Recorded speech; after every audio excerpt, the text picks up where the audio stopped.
Paano to gawin? Turuan ko kayo. Para makagawa ng ganong klaseng editing, gumawa lang kayo ng video kagaya ng ginawa ko. Then, punta lang tayo ng CapCut para doon natin ma-edit ang video. Pindutin ang new project para ma-upload natin yung video na ginawa natin. At dito sa CapCut, i-play muna natin yung video na ginawa ko kanina. I-off muna natin yung sounds sa gilid ng video. Pindutin ang aspect ratio. Hanapin ang 9:16 dahil i-upload natin to sa Facebook. I-highlight lang natin yung video para maputol natin yung video na hindi natin kailangan. Pindutin ang split, then delete. Siyempre, sa pinakadulo ng video ay tatanggalin natin yung hindi natin kailangan. Pindutin ulit yung video para ma-highlight ito. Then, split to delete. Then, i-play na natin yung video.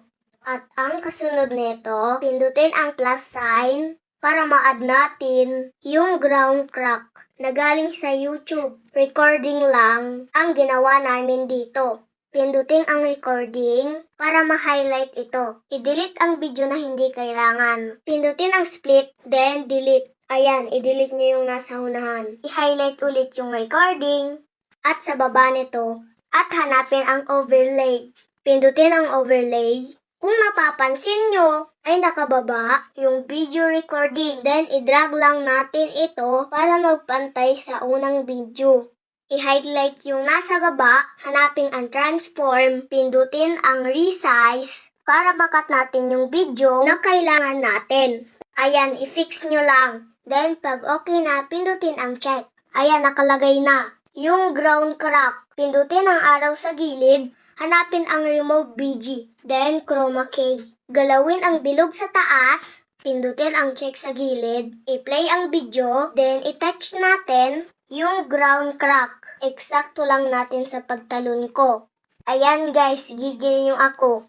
Then, pag okay na, hanapin ang adjust, pindutin ang HSL, at dito naman ay hanapin ang color green. Dahil may kulay pa yung ground crack na gagamitin natin. Laruin nyo lang to hanggang sa mawala yung color green. Then, pag okay na, pindutin ang check. Ayan, okay na. Ang susunod nating gagawin, i-highlight yung video sa baba, then i-timing yung pagtalon ko. Ayan, i-adjust lang natin yung video sa baba para masakto sa pagtalon ko. Yung ground crack. Then, pag okay na yung video, pindutin na ang export. Pag may natutunan kayo sa aking tutorial, follow nyo naman ang aking Facebook page. Thank you for watching!